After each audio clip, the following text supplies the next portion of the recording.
of death being revealed. And again, that could be in a preliminary autopsy report that comes out perhaps soon. We don't entirely know what the time frame is. And that is all connected to, just how obvious it was. For the medical examiner, when they received the remains, how obvious was it as to how Gabby Petito died? And let's also say, too, that toxicology takes a really long time, 45 days, right? So they're not going to be in any hurry to, especially with an open, active investigation. If there's a toxicology report, that'll be several weeks, if not months, and they have to really be careful about having the details, because if they do happen to catch who did this, and it turns into a murder case, or could be classified as a murder, then you need as much evidence as possible, because then you transfer into a whole different stage of this investigation. And now obviously it goes to court, and you're trying to build your case, and you want to make sure whoever is responsible pays. You're muted, by the way. I am muted. Just like I had indicated here a short time ago, that if there was any update in the search, that I would share it with our audience here, and there is an update as far as video is concerned here. So we're going to go now to new video. This is from Josh Taylor, Northport Police. We're going to play this out here for you folks first, and then we're going to kind of break it down here. Lessa, thanks for your comment. In the meantime, I'm going to look for more #HeyJB, #HeyJosh comments here in the Facebook Live, YouTube Live, Twitter comment sections here. But this is new video now coming in of the search efforts. As a reminder, as we reported from Eagle 8 HD's Paul Lamison, the search efforts now moving to the east, closer to the Laundrie family household in Northport here. This is an interesting development, and now new video coming out of the search efforts here. Let's go full screen, and now let's play back this video for you folks, and what we'll do is we will listen in.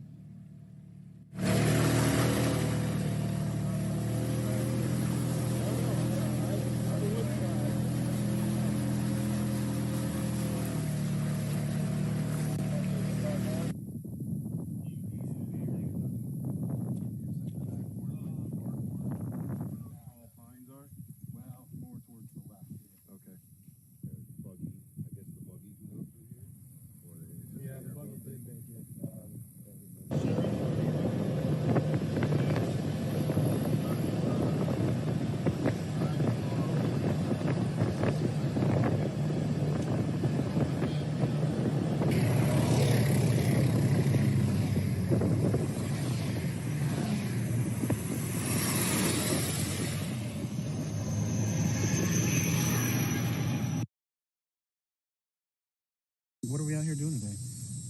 Well, we're out here searching for Brian. We're covering this area as well as we can. These guys are working really hard. They come back every day fresh, ready to go, and it's hot. It's hot, it's wet out there, but they're working really hard. Well, the warrant doesn't change anything for us. We're working as hard to find them now as we did on day one. We've been deploying all the resources that we had available to us, all the staff. And these guys, their drive to find them on day one is the same as today, regardless of the warrant. The staff that are out there searching, they get home and they're exhausted. They're out here working as hard as they can. And I tell you, the only break they have during the day is when they come back to get a bite to eat, and then they go back into the wilderness and they hit it hard again.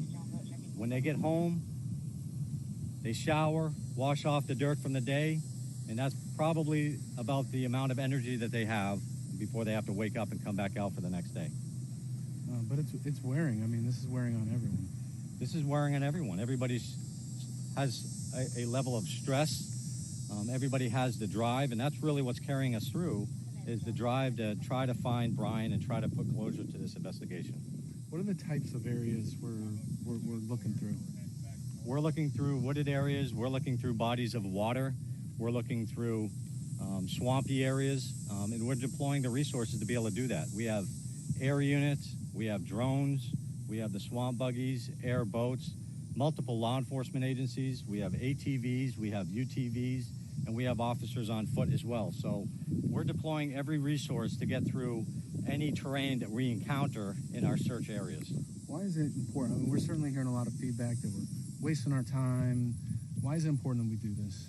So what I would say to the public is there are many, many more resources we're deploying in here other than the search efforts that we're seeing here today. We have investigative means, we have other technology. Agencies are issuing search warrants for data. whether it be social media or some other investigative means, and then we do the search. So we're not wasting our time out here. We are doing our due diligence to find Brian in an area that intelligence had led us that he could possibly be in. And it's upon us to make sure that we search this area as best as we can, as massive as it is, with the resources that we have to try to find Brian.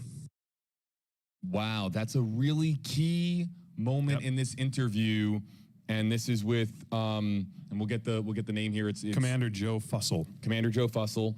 And let's play back that last question here. This last question, and again, big kudos to the Northport Police Department for the transparency here. Josh Taylor, the public information officer, has been talking about how his department is committed to transparency here. This is a very transparent line of questioning here to ask to the commander here, who's literally walking the search area. But this last question is really, really important here. So let's see if we can back this up and listen in here one more time to that final question. Resources we're deploying in here, other than the search efforts that we're ATVs, we have UTVs, and we have officers on foot as well. So listen here to the question here about what they say about all the folks that are out there claiming that this is a waste of I'm time. hearing a lot of feedback that we're wasting our time.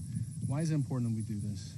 So what I would say to the public is there are many, many more resources we're deploying in here other than the search efforts that we're seeing here today. We have investigative means. We have other technology. Agencies are issuing search warrants for data, whether it be social media or some other investigative means, and then we do the search. So we're not wasting our time out here. We are doing our due diligence to find Brian and an area that intelligence had led us that he could possibly be in. And it's upon us to make sure that we search this area as best as we can, as massive as it is, with the resources that we have to try to find Brian. So you and I have talked about this, JB, about what do they know that they're not leading into and letting us know and letting us onto. And obviously there's information there that are keeping them out there and says that we need to be searching this as well as possible. This is a key interview here in this process, and first time they talked about it, really. Really, that they have information. They're saying we've been pursuing search warrants, and that they have information that leads them to be in this area. This is something that we have talked about for days now, saying that everybody out there that is screaming from the rooftop, saying that this is a waste of time, a waste of money, a waste of resources, a waste of manpower. All of this criticism now.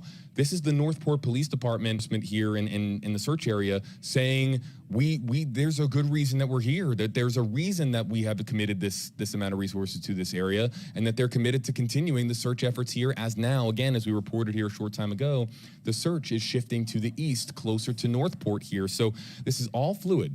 The investigation and the results of these search warrants that are being issued, as we hear from the commander, this is all ongoing and very fluid and not being done with public knowledge, and that's discreet for a reason. Discreet for a reason. It's because you don't want to tip off anybody as to what they have and where they're going to be searching. But we do know now that the search is moving a little bit here, and there could be additional information, and there is additional information that leads them to be in this area. You know, interesting, he talks about social media search warrants too. I wonder what they're focused in on.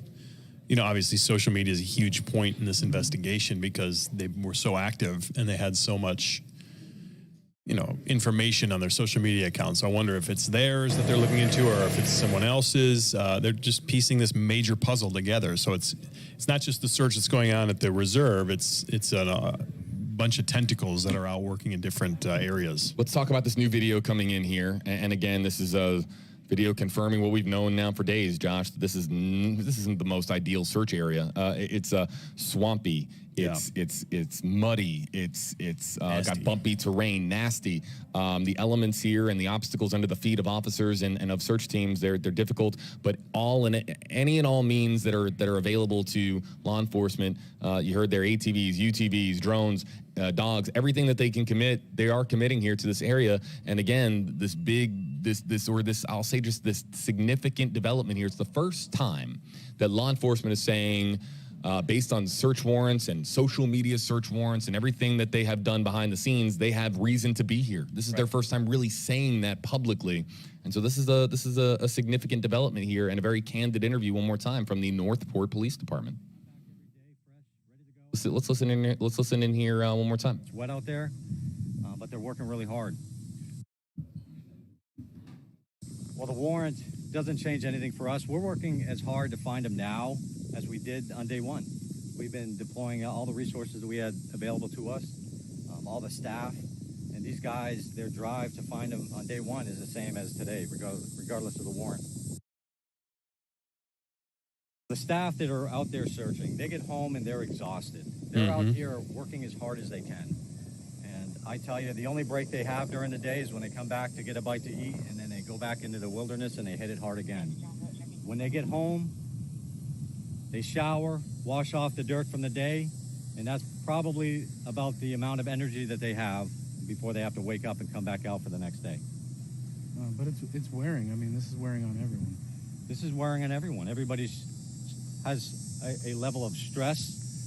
Everybody has the drive, and that's really what's carrying us through, is the drive to try to find Brian and try to put closure to this investigation.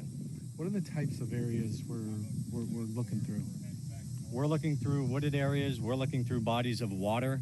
We're looking through swampy areas, and we're deploying the resources to be able to do that. We have air units, we have drones, we have the swamp buggies, air boats, multiple law enforcement agencies. We have ATVs, we have UTVs, and we have officers on foot as well. So we're deploying every resource to get through any terrain that we encounter in our search areas. Why is it important? I mean, we're certainly hearing a lot of feedback that we're wasting our time. Why is it important that we do this?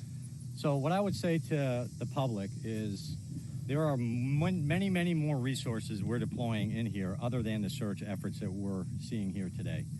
We have investigative means, we have other technology. Agencies are issuing search warrants for data, whether it be social media or some other investigative means, and then we do the search. So we're not wasting our time out here. We are doing our due diligence to find Brian in an area that intelligence had led us that he could possibly be in. And it's upon us to make sure that we search this area as best as we can, as massive as it is, with the resources that we have to try to find Brian. Search warrants for data, and then he mentioned social media. So what kind of data? Could it be trail camera video, Ring doorbell surveillance video? Could it be social media tracking? There's so much. Data is such a vague term, Josh, but yeah. It's so important nowadays because it's everywhere and it has to be looked at. But the technological means that that's now a big part of this investigation and why they're searching this area here. They've got to have something pretty concrete here as far as being able to commit this amount of resources to this area. I would love to just get a percentage, like I talked about the fires, 20% contained, 30%. It'd be nice for them to just give us a number that we're 30% through 25,000 acres, or we're 40% through our search. I know that's very hard to do because it's such a weird area and it's so big, but I wonder if they have that kind of information, and that kind of gives us an idea how long it's taken and how long it could take to get through the whole thing. But now that they've shifted closer to Northport, that's interesting, whether that's from evidence or whether that's just the gradual direction of the search. We've got 10 minutes here to rapid fire through your hashtag HeyJB, hashtag HeyJosh, questions and comments that are coming through here. And I see a lot that are just coming in here from our audience here across all platforms. Let's get to some of the ones that have been coming in here. Let's start with hashtag HeyJB on Twitter from LaLayton on Twitter, hashtag HeyJB. Do we know if they have taken any evidence bags out from the area that they are searching? Good question. It's a great question, yeah. Because we saw the evidence bags go into the Laundrie home, and of course there was the boxes that came out. Yeah, but the search area, I don't think we have. We haven't. Not that I've known of, and I've been on the story for, I've lost track of how many hours, but again, could there have been, if if Brian Laundrie is out here, could he have dropped something, a wrapper from a power bar? Could he have dropped something from his bag? And could there? And again, I'm really curious. More to jump off of this here as far as evidence. I am still extremely curious. And if Northport Police is watching, one of the first questions that I would ask. One of the first. There's a lot of questions I would ask to Josh Taylor, but one of the first that I would ask is have the dogs given any indication that they have picked up on the scent, right? Yep. The dogs are the most equipped, perhaps, to pick up on something that you can't see. You can't see a scent trail, but the dogs can sniff it. And that will control the speed of the search too, because if they have a hit on a certain area that's maybe the size of a football field, they're going to spend so much time in that area. And if it's a false hit, that could be a full day. That could be a half a day of just searching back and forth on a grid search in that football field size area to make sure they don't miss anything. Because you're right, the dog is so sensitive, the noses are so sensitive that if they pick up the slightest hint of a scent, that's got to make everybody excited in that group. Because when that happens, they get really excited because they know that something's there. How about this one? Okay, so this one here from Kelly, Rachel, commenters coming in. You're being added to the queue here. We got your comments and questions coming up here. Let's take this one here. Another one from Twitter.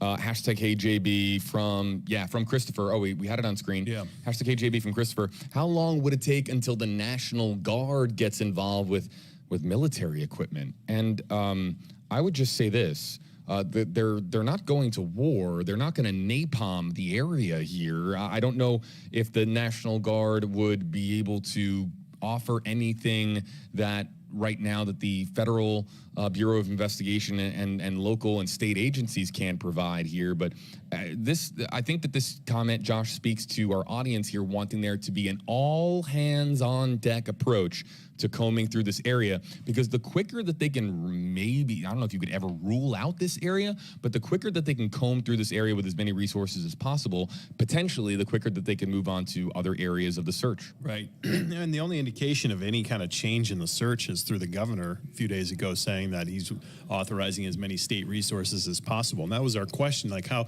has this grown in terms of resources? How many people have we seen added each day to the search? Yesterday was 75 individuals, 16 agencies, and today it was a little bit bigger according to Allison. But yeah, you would need authorization from the state in order to pull the guard to do that. And I don't think that this is grounds for that at this point. Unless, I don't know if that's unless the public was in any danger or unless there was some reason to do that for the general public. I don't know the rule on how that is determined and if it can be determined on a case like this. There has been in previous cases, now that I think about missing person cases, I believe they have been involved in the search in some areas of the country, but here I don't know how that would play out. It's a great question, though. That was an awesome question. How about from Julie Barnes on Twitter, hashtag KJB, hashtag News Nation, hashtag KWall. Is the reserve being guarded in other areas, or could he easily get out of the reserve where the search is not being focused, assuming he is there at all? And you can't, we talked about this a little bit yesterday, you can't put a perimeter around a 25,000 acre reserve. Right. You could line up probably every law enforcement agent in Florida and not be able to get an entire elbow to elbow perimeter here around the entire area here. But I would imagine, and we have seen Eagle 8 HD video of them covering some of the trails and some of the areas that would be potential entry and exit points, Josh, to Carlton Reserve. Yeah, and I think that, like you said, that's impossible to do. But I think they know where their main entry points are. They're keeping a close eye on those. And I think about like what would be more beneficial for the search teams, to have him in there or to have him outside on the run? Because now with a federal manhunt and a federal warrant, everybody's looking for him. So if he's out there, I mean, the slightest camera angle, like the slightest person, like, oh, that guy looks familiar. Like the globe as a whole, the people involved, the population are the best assets you have in trying to find somebody, versus 25,000 acres of if he's dead or alive. That is a tough search. So I don't know the answer to that, but yeah, in terms of the access points, it's going to be hard to have 24-hour surveillance on that. That's just not going to happen. Let's get to this one here from Kelly Varber Hines. Hashtag HeyJB. Will there be any more helicopter views today for us to see? Hashtag HeyJB. And let's remind our audience here that Eagle 8 HD, I believe, is over Hillsborough County at the moment, monitoring another tragic story that is unfolding here, a standoff that occurred this morning, and a Hillsborough County Sheriff's deputy. But we just sent out a push alert on this story here a moment ago that the deputy injured in today's shooting is okay. Good. So that's great to hear. Phenomenal to hear, Josh. And I know that Eagle 8 HC will be participating in the search efforts here from the air again. We just don't know. We don't have an updated schedule for our chopper. So if we have anything, we'll pass it along here to you. And keep in mind, they got to fuel up because they run out of gas. Yeah. So when they're live over the reserve, they got to take breaks to fuel up. How about we're going to go rapid fire here, folks, for the next 10 minutes till 2:30 Eastern. We're going to go rapid fire here. Hashtag HeyJB, hashtag HeyJosh from Rachel White. Could he just move into a looked area overnight when the FBI leaves? Okay, let me start here, Josh, with this one. Jeff brought up the whether or not Brian Laundrie has a burner phone. Now, if he has a burner phone and he's able to at least sparsely monitor some of what the search efforts look like. Or just listen. To some of the search efforts and what those updates are and where they're focusing their search. If that is the case, that he knows that the search efforts are being called off at sundown, and he could be hunkered in here, in theory, he could be hunkered in here during the day, and then at night be on the move, which is why so many people have been asking about FLIR, asking about thermal imaging technology, whether or not they're going to be able to continue the search efforts overnight. And we don't know that they're not, because here's the thing. If maybe they are continuing the search efforts overnight here in this area with thermal imaging technology, and they just don't want to broadcast that out to the world because they don't want to tip off Brian as to what is being employed to try and track him down. And keep in mind, I think with FLIR and infrared, heat sensing, at night is cool. Everything cools off. I mean, then you're having an easier time of visualizing in through the FLIR system on what could be alive and what could be moving. So it's advantageous to do it at night to actually scan that whole reserve to see if there's somebody out there. And I imagine they see wildlife everywhere, so you have to determine and discern what's an animal versus a human. Angela Butler, hashtag HeyJB, hashtag HeyWalt. The people searching would be rotated out and on a schedule.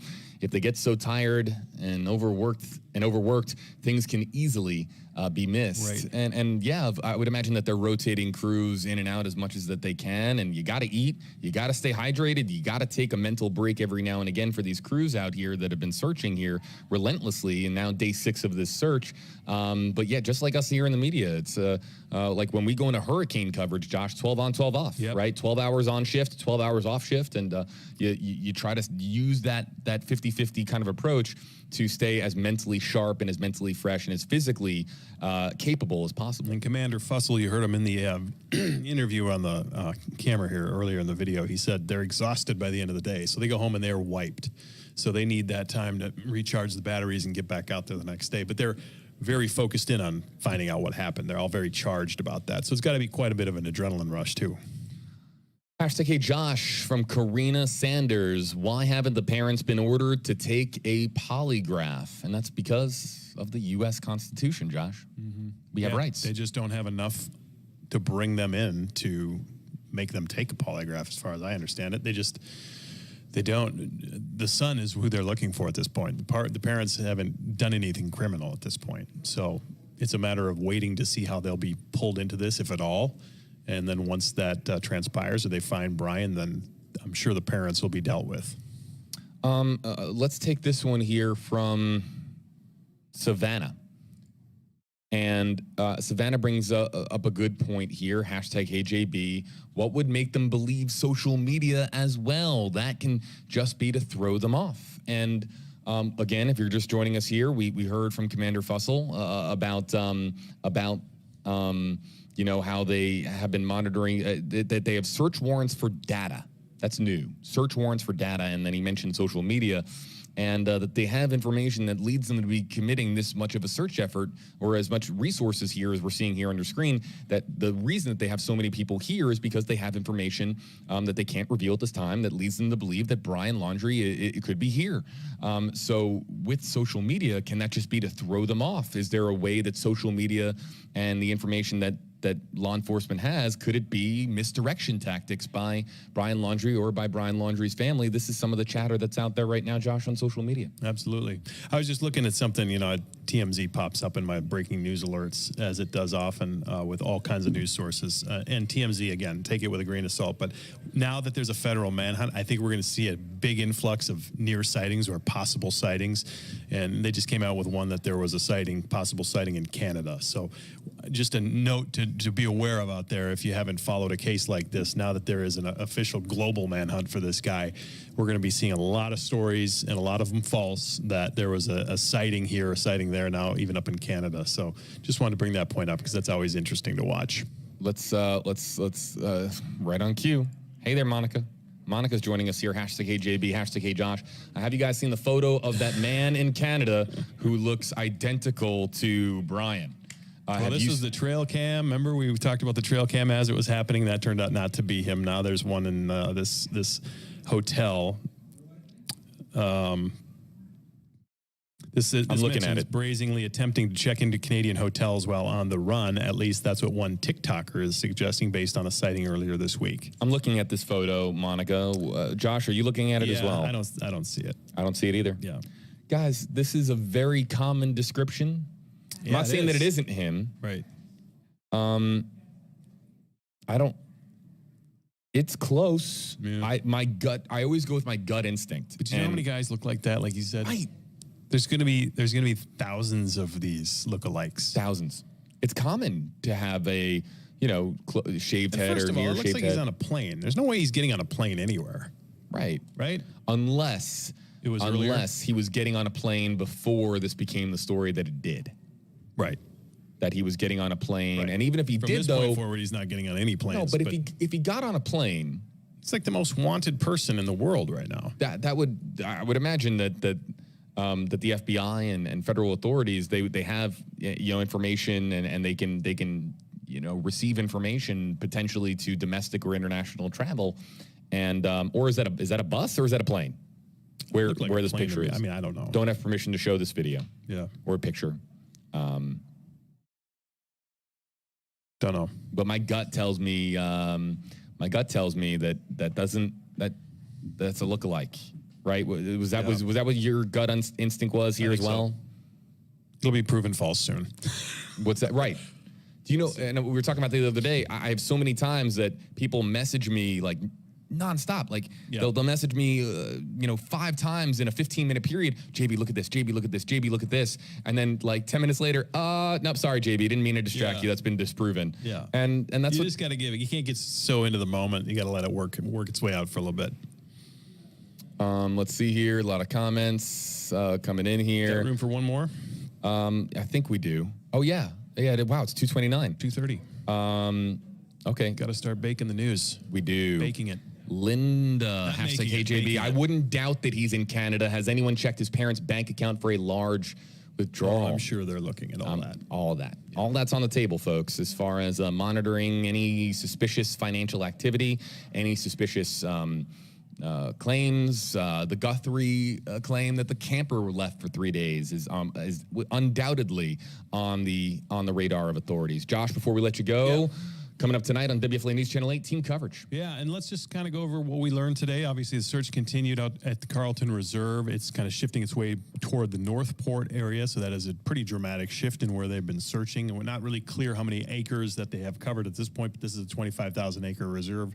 And what we did learn from Commander Fussell from the Northport Police Department is that they have pretty good evidence, and they've been getting search warrants for social media accounts, things of that nature, but they have evidence driving them to that reserve. So a lot of people asking, why are you wasting your time out there? That's the question he answered, saying, hey, we have enough information that he could be out here, so we're going to spend our time here and see what we can find.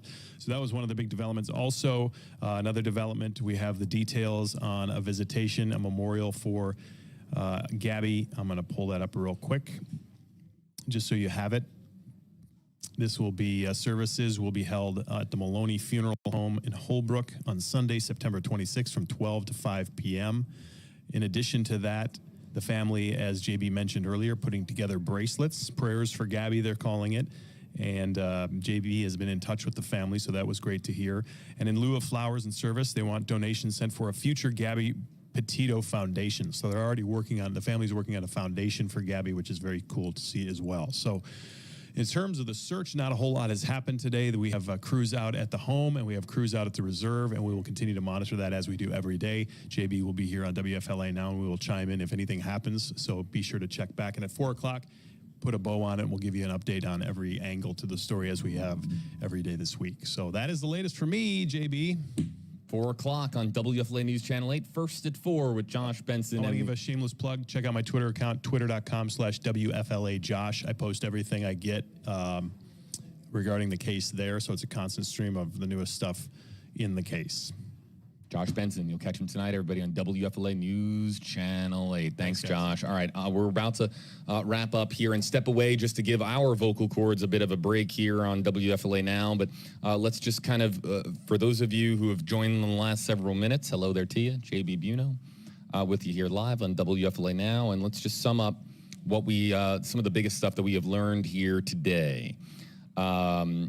First and foremost, let's start with Gabby Petito. I had a FaceTime call with Gabby Petito's mother, Nicole Schmidt, this afternoon. I've been talking to Nicole all week. Text messages, a couple of phone calls. I'm not here to be, you know, and Nicole knows this. Nicole and I have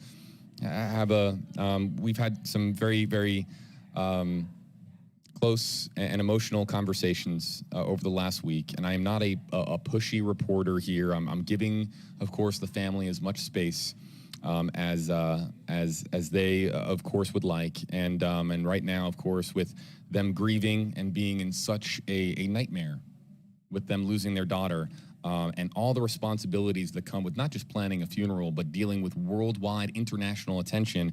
This is a family right now that is dealing with what few families will ever deal with, being under the microscope for the entire world. And so I have tried to, here on air, and in my conversations with Nicole, here on air, I've tried to treat this story with compassion and with love and the respect that the family deserves, and keep things focused on Gabby Petito, and tell you a little bit about who Gabby was based on what I've learned here from the family. The family wants me, and they've asked me, they called me, they reached out to me, and they said, JB, please, in your coverage, please, remember, for us, we want folks to remember who Gabby was in life, not in death. And we've done that here as far as several days here of repeating here that the search for Brian, at the core of it, is the Justice for Gabby movement that is just growing here on social media. And my conversations with Nicole were very emotional and off the record. And then in the last last day and a half or so, I've been able to share some more on the record stuff because she wanted me to. She wanted me to share some words with you, our audience, about who Gabby was and what this means. The bracelet.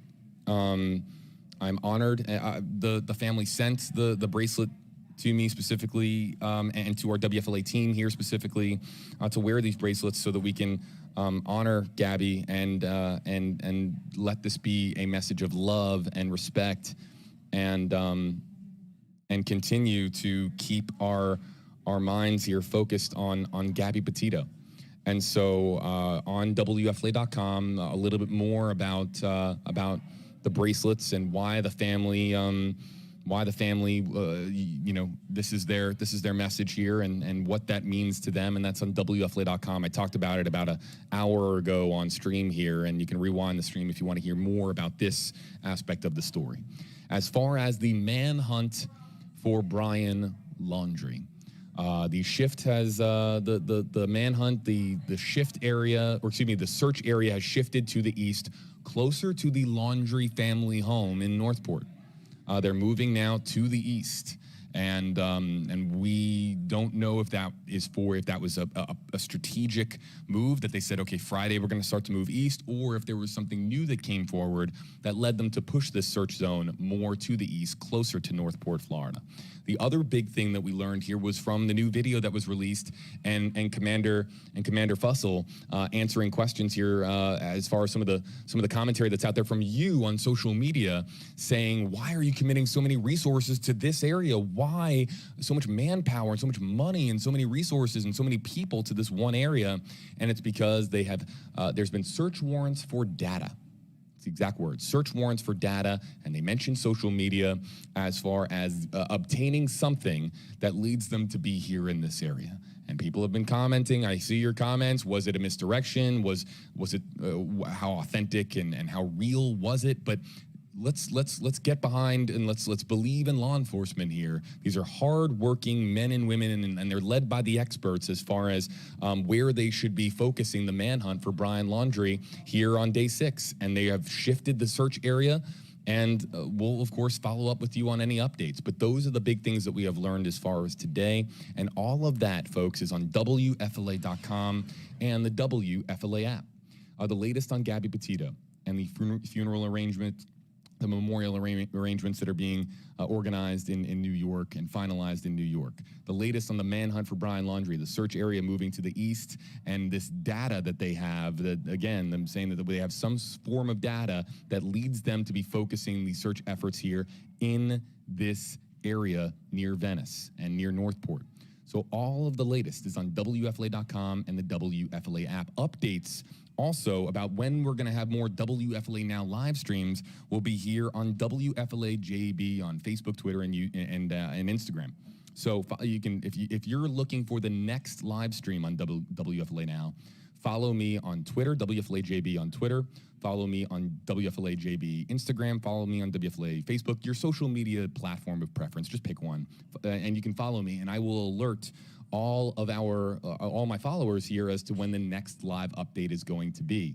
But I will caution you folks that there are times where things are so rapidly developing and we get breaking news here on this story, like of course when we learned about the federal warrant, or when we learned about Gabby Petito's remains being confirmed. There's just so much breaking. It happens so hastily that we don't have time to alert you. So that's a good opportunity to remind you that you can also download the WFLA app and sign up for push alerts, or you can also sign up for push alert notifications on their social media platform of choice. You can go to any of the wherever you're watching from right now on Facebook. You can sign up for live notification and live push alerts there. You can do the same on Twitter. You can do the same, of course, on YouTube.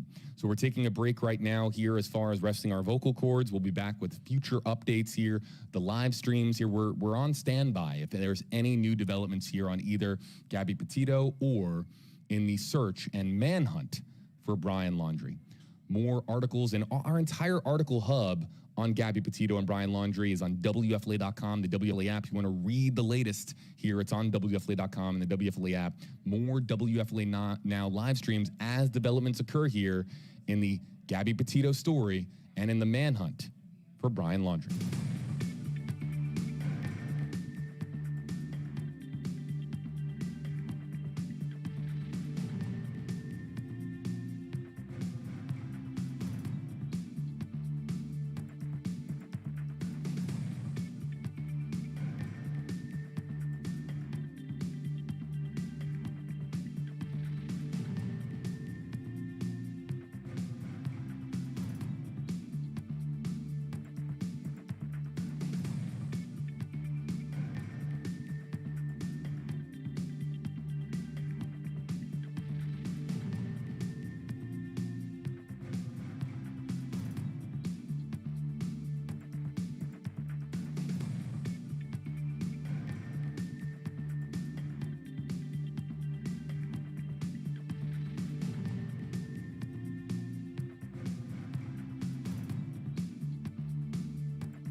80% get genetically meaningful health info.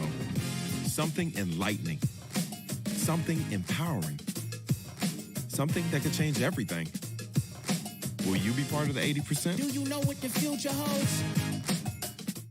Well, this morning, there is now an arrest warrant out for Brian Laundrie, the sole person of interest in the Gabby Petito case. Gabby was found dead last weekend, and her death ruled a homicide. Marco Villarreal joining us live this morning from Northport with what this means for the case. Good morning, Marco.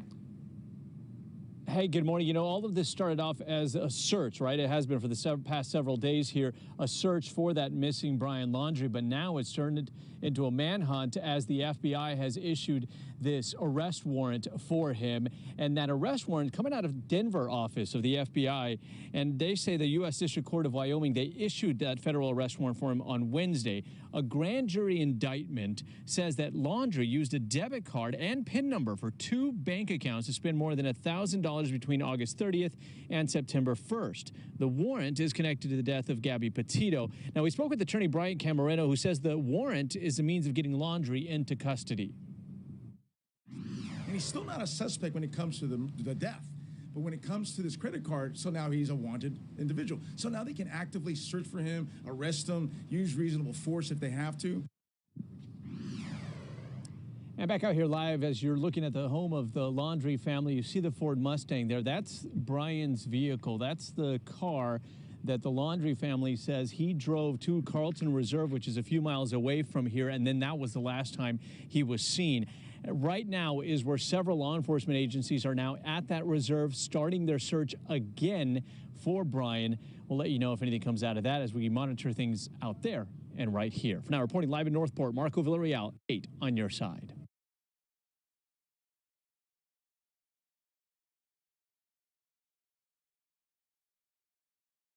By making it a federal crime, now you've expanded, you can expand the resources to have the entire country look for him, hopefully arrest him, and then investigate him for the murder. And the person he's talking about is now the lone person of interest in the death of Gabby Petito. Tonight, Brian Laundrie is wanted by the FBI. The Bureau announcing late today a federal warrant has now been issued for Laundrie's arrest. Good evening, I'm Keith Kate. I'm Jennifer Lee. Thank you for joining us. That arrest warrant is related to the use of unauthorized access devices, according to the FBI. Court documents accuse Brian Laundrie of using a debit card with intent to defraud. The alleged crime happened in the days following the death of his fiancée, Gabby Petito. There was more activity at the Laundrie home in Northport today. The family's lawyer saying Brian's parents went to Orlando for business. Police also escorted the parents to get Brian's Mustang and bring it home. Nico Clemens, our reporter, live outside the house again tonight. Nico, it appears investigators are making some progress. Keith, Jennifer, so many new developments today from here at the home to the West Coast. But the biggest news is that arrest warrant. So what's next? I talked with an attorney who says it's now all hands on deck, really a nationwide search to bring him in. There's now a manhunt for Brian Laundrie.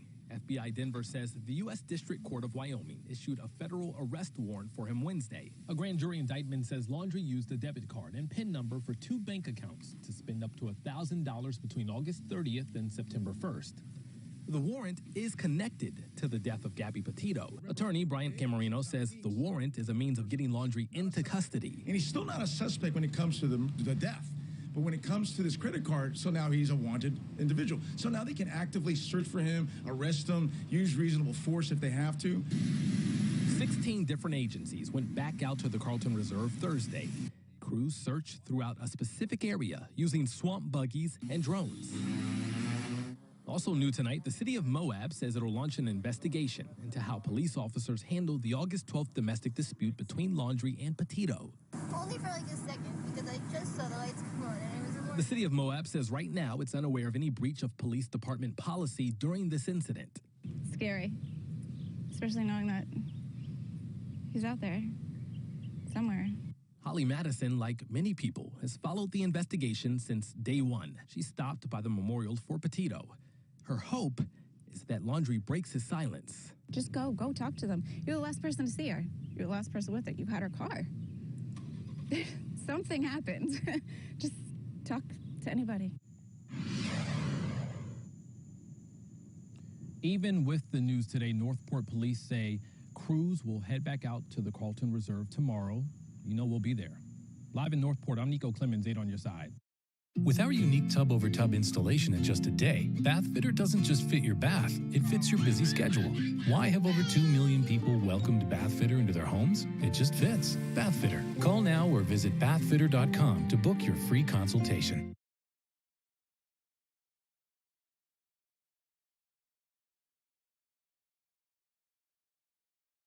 Welcome. We are over the Carlton Reserve. This is the site of this manhunt for Brian Laundrie. He is now an FBI fugitive. They are looking for him.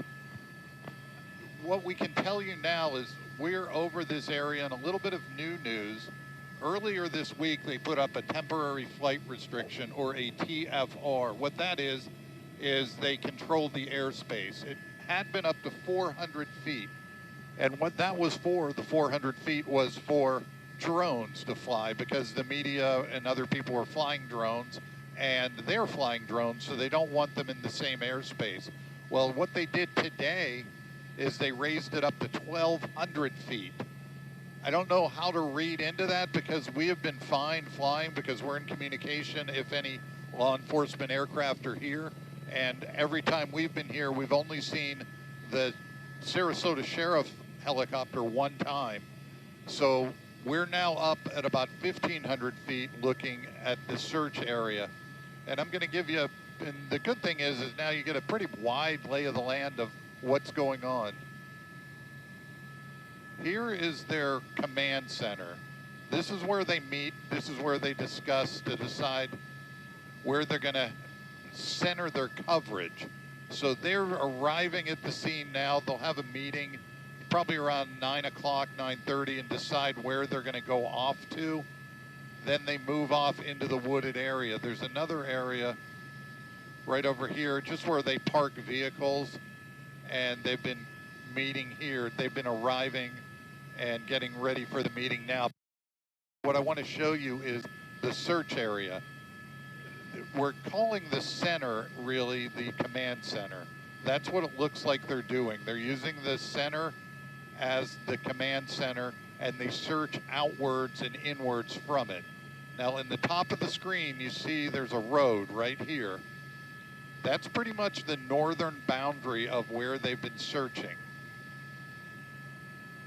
Over here, this road that you see in the left side of your screen, that has been the southern border of the search. The eastern border has been over pretty much in this area. There's not a clear lineation of where they were going, almost up to the homes that are over in this area, and the river goes through. So it's this area through here from road to road. You see the roads and the houses where the search goes. The center of the screen is the center search, and out to the east, they really have only been going not that far. It's not a very big area. So again, this road that we're over now, that's the northern area of the search. They really haven't gone much further north of it. So something has led them to this general area.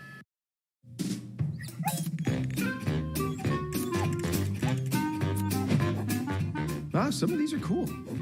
No, probably not. Oh, this is the one. Definitely this one. Buy it now. Yes, please. Oh, you look so cute.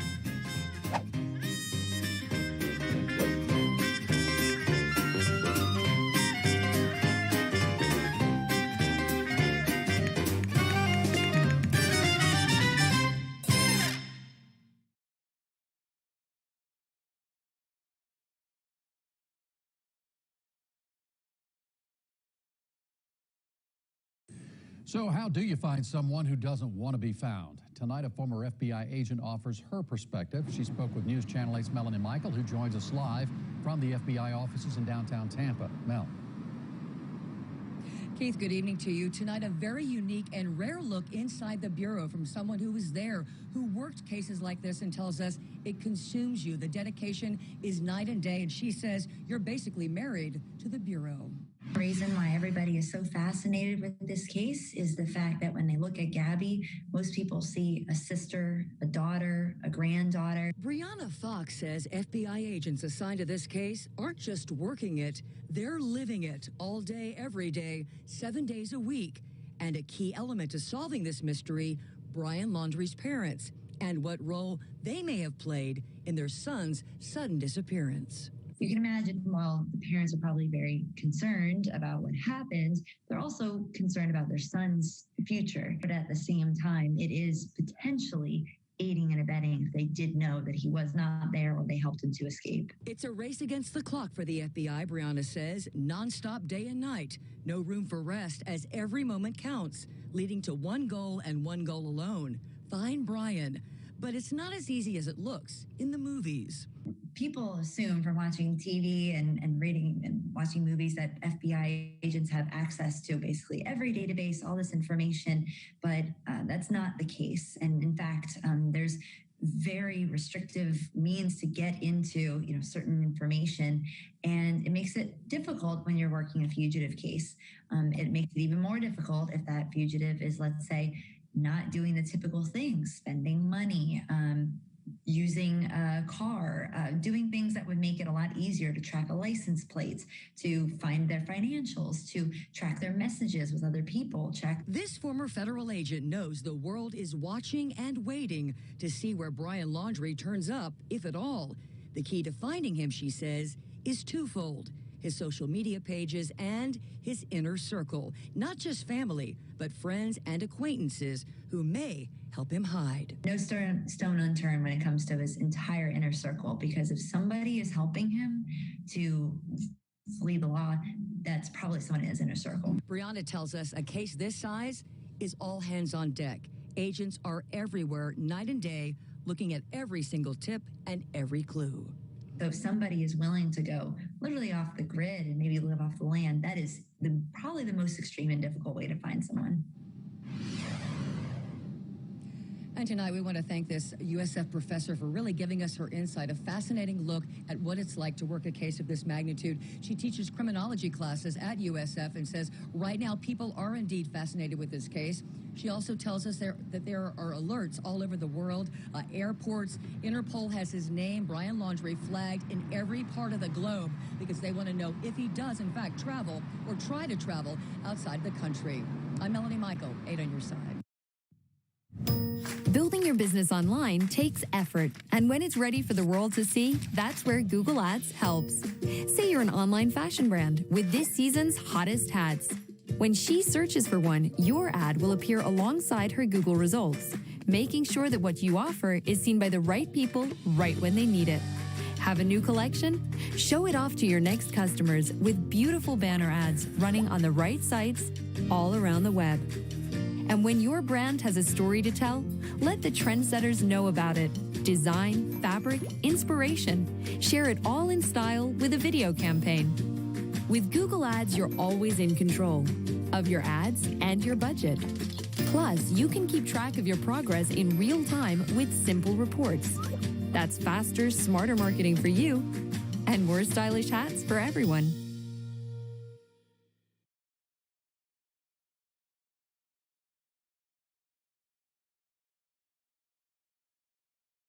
So how do you like suburbia? Gorgeous, right? Blue skies, green grass, nothing smells like urine. You came here for the kid. I get that. I'm trying to give you what all these other girls.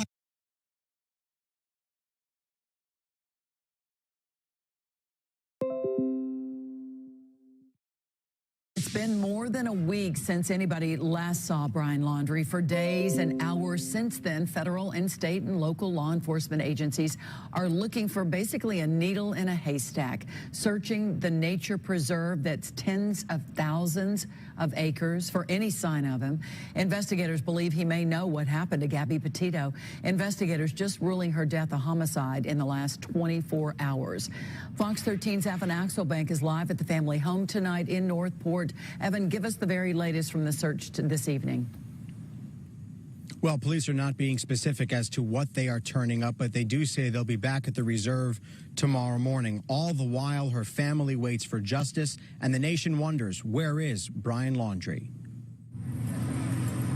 Police video shows canines using their sense of smell for someone who hasn't been seen in a week. They're motivated and they're hungry to find Brian Laundrie. Their drones, buggies, and airboats pulled out after combing the Venice side of the reserve for a second day. Dive boats also joined them to no avail. They've also spent 2 days at the Northport side over the weekend. His parents told police he went there to hike a week ago, which they said Friday was the last time they saw him. We are trying to cover every acre in this preserve. It's rough out there, it's hot, it's wet. Neighbors of the Laundrie said today that the family appeared to go on a camping trip in a new camper about a week after Brian got back to Florida in Gabby's van on September 1st. They now know that Gabby would soon be reported as missing and that Brian would be considered a person of interest. Did you think there was anything unusual about that? Well, to me... After we knew they were missing, yeah. As neighbors deal with the constant media presence, other Northport residents, even those who did not know either family, are contributing flowers to a memorial that is growing by the day at City Hall. As a mother myself, I can't imagine. It's very sickening. I want to say to the family, prayers go out to you guys. Included in those prayers are hope that they will get justice. Police haven't used the word suspect in describing Laundrie, but they have also not said they're investigating anyone else in her death. Every day the search goes on is another day questions will persist about when justice might come for the young woman. Hello, and good morning. Who was trying to make a name for herself. And that's all that we want, is we want answers. What happened to Gabby? Northport police say they'll be back out at the reserve tomorrow morning to continue with a similar type of search operation for Brian Laundrie, along with funeral plans. We're also waiting for the results of the full autopsy. Guys, back to you. All right, Evan Axelbank reporting from Northport tonight. Thank you, Evan. We have big news here at Terrebonne Ford. You can now get a $1,000 auto bonus cash when you order a new Ford. This means you get to design the new Ford that you want. Color, trim, options. You design it the way you want it. And your new Ford will get priority in the building process, so you get your new Ford sooner. Plus 1,000 order bonus cash. Order online at TerrebonneFord.com or come see us at Terrebonne Ford in Houma.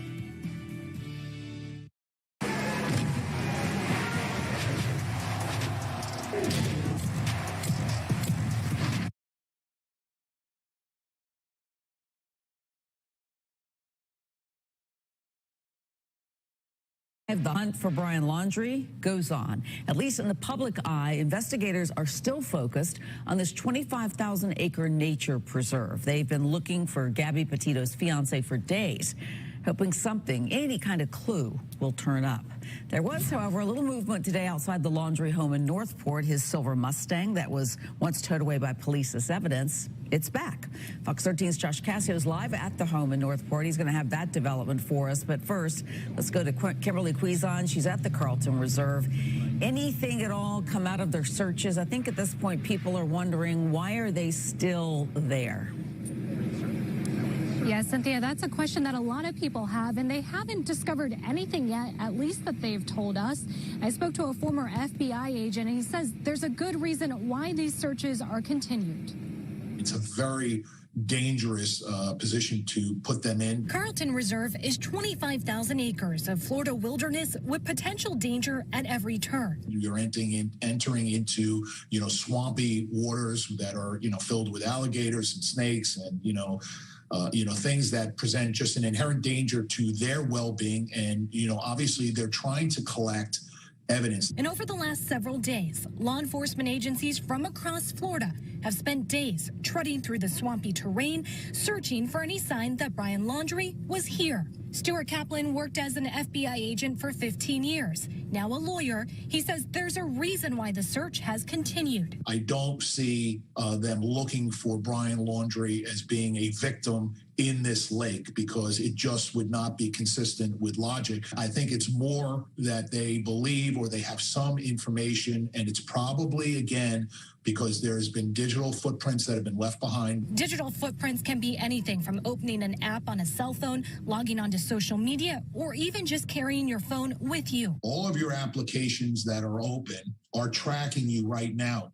That technology is going to be very useful for law enforcement, and that is why I don't believe that they are wasting their time. As the search continues, a memorial for Gabby grows in Northport, a place for the community to gather as everyone waits for any sign of Laundrie. He knows what happened. It's very sad. From many people on social media wondering why it's taking... Yeah, and these searches have continued until about nightfall every single day. And we did reach out to the Northport Police Department asking if they'd be searching tomorrow. They say as of right now, that is to be determined. Cynthia, back to you. Okay, and so much manpower. The resources we've seen out there has been pretty amazing. I'm guessing this cost is starting to really add up in terms of how much money they're spending. Oh, easily into the thousands. I did reach out to the Sarasota County Sheriff's Office, and that could be actually the tens of thousands of dollars at this point in time. You're talking about agencies from across the state, but just talking to the Sarasota County Sheriff's Office, for them, they say that this is the unincorporated area of Sarasota County. So this is already an area that their deputies would respond to. As for them, they do not have a cost as to how much this would be, but they do say that it would be overtime, and the FBI more than likely would not reimburse them. Yeah, the manpower hours, too, got to be really getting up there. Thanks, Kimberly. Appreciate it.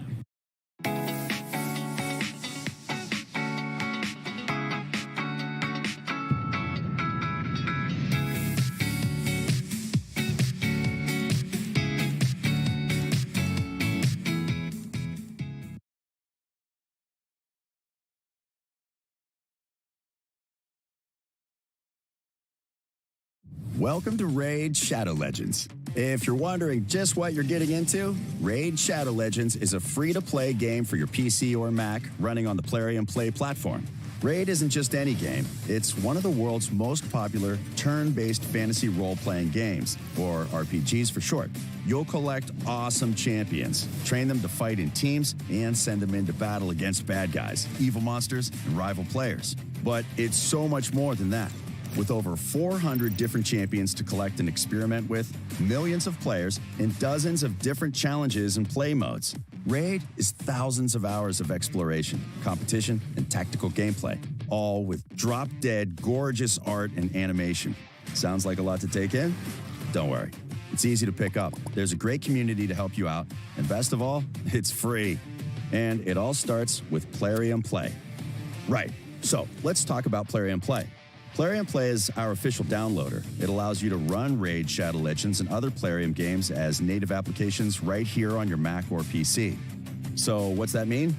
It means you can play Raid with amazing graphics and butter-smooth performance. It'll automatically update the game for you and connect you with other players in chat. If you're feeling fancy, it also lets you customize your game's graphics, performance, and even sync automatically with Raid on your mobile device. Play and Play doesn't install malware or third-party software onto your computer.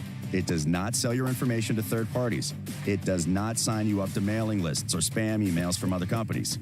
Yeah, we just don't do that.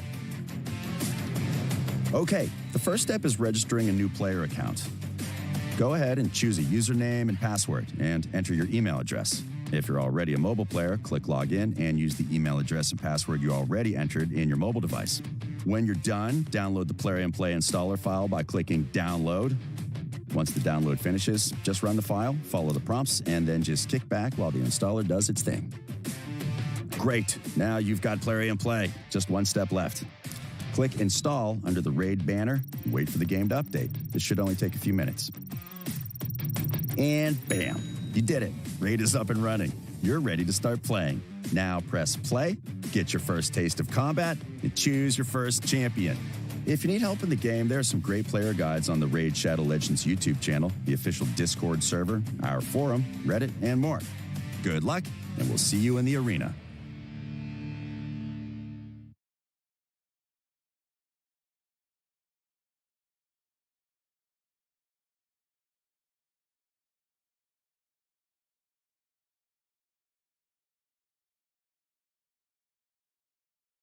First up here at 10 o'clock, we have some new developments for you. Brian Laundrie has been indicted, not in connection with Gabby's homicide, but on a fraud charge, and it's a federal fraud charge at that. He's the fiancé, of course, of Gabby Petito, and the only person of interest in the case surrounding her death. According to a grand jury, we learned this today, between August 30th and September 1st, they believe Laundrie used a debit card belonging to someone else, spending at least $1,000 or more. This comes as law enforcement spent a fifth day searching thousands of acres of swampland for any sign of him. Fox 13's Evan Axelbank is live again at the Laundrie home in Northport, where there was a little bit of movement today. Evan.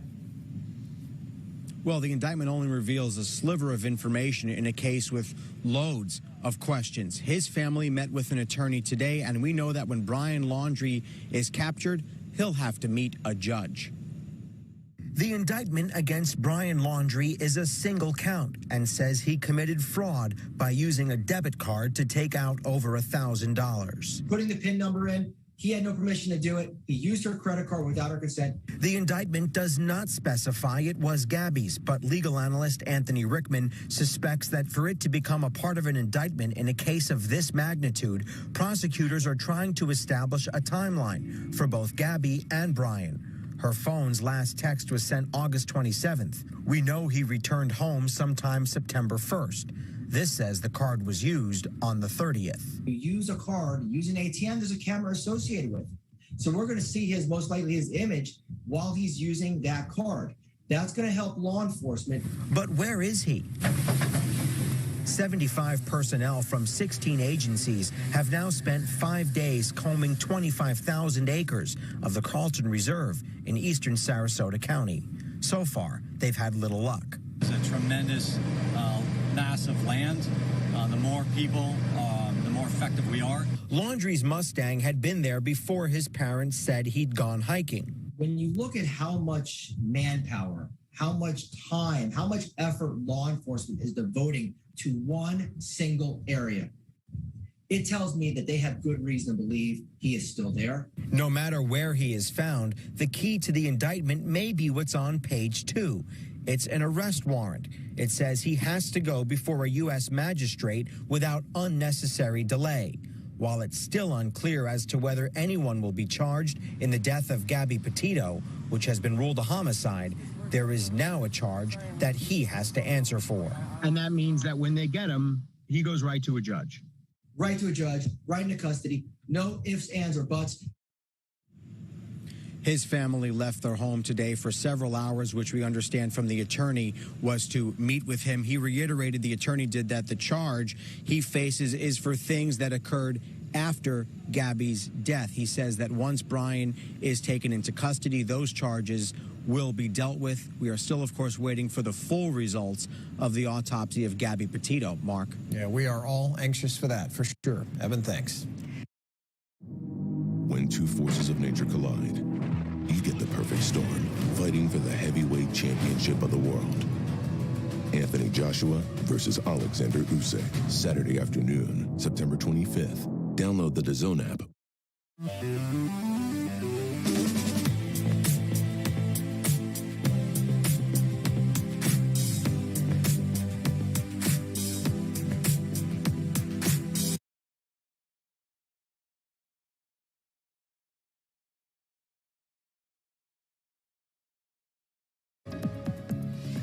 Live here at the scene of Brian Laundrie's home in Northport, Florida. As you can see here, crime scene tape is up around the Laundrie household. Details still coming in here at this hour, folks. Updates as they become available, plus the very latest from our team here at WFLA News Channel 8.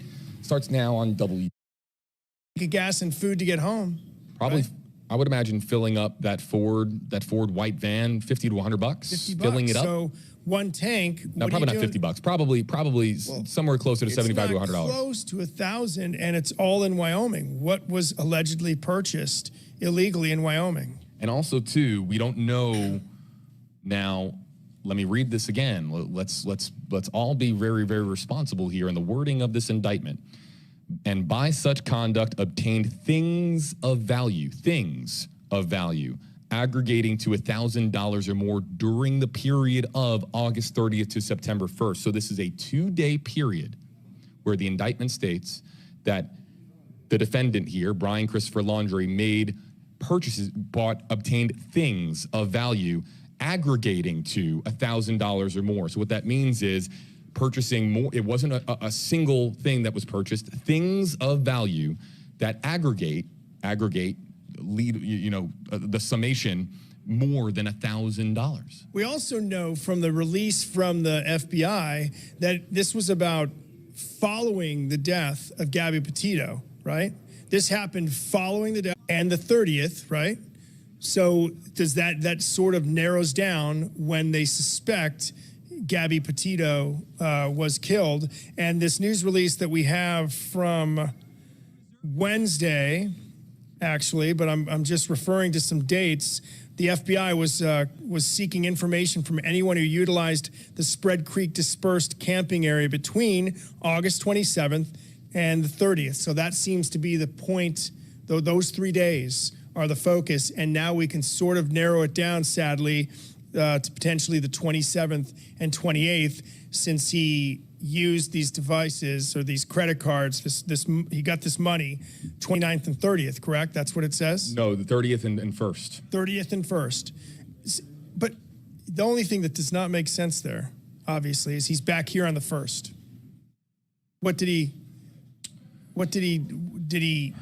Could the crimes have occurred? Could the crimes have occurred across state lines in multiple jurisdictions, and it's being handled by the District of Wyoming as far as the indictment? I don't know the answer to that. That's the question. It's a fundamental question. My guess is no, but you don't know, right? Did it start there? I don't know. Is there any attachment to Gabby Petito's autopsy? Well, no, we can't say that this was filed in the U.S. District Court, District of Wyoming, because of Gabby Petito, because there's nothing in this that names Gabby. He is not a suspect in a homicide at this point. He's still a person of interest in the homicide. He is I'm going to say he seems to be a suspect in a case of using someone else's debit card. Yeah. That's what it means. So let's tell you what this really means. What this means, and Walt brought it up about 15 minutes ago, and I'll reiterate here what he said. When they now, let's stay positive, right? Let's stay positive. When Brian Laundrie is found, okay, they can slap handcuffs on him immediately. We were playing around with the scenario a couple days ago about how, because he was a person of interest, if they found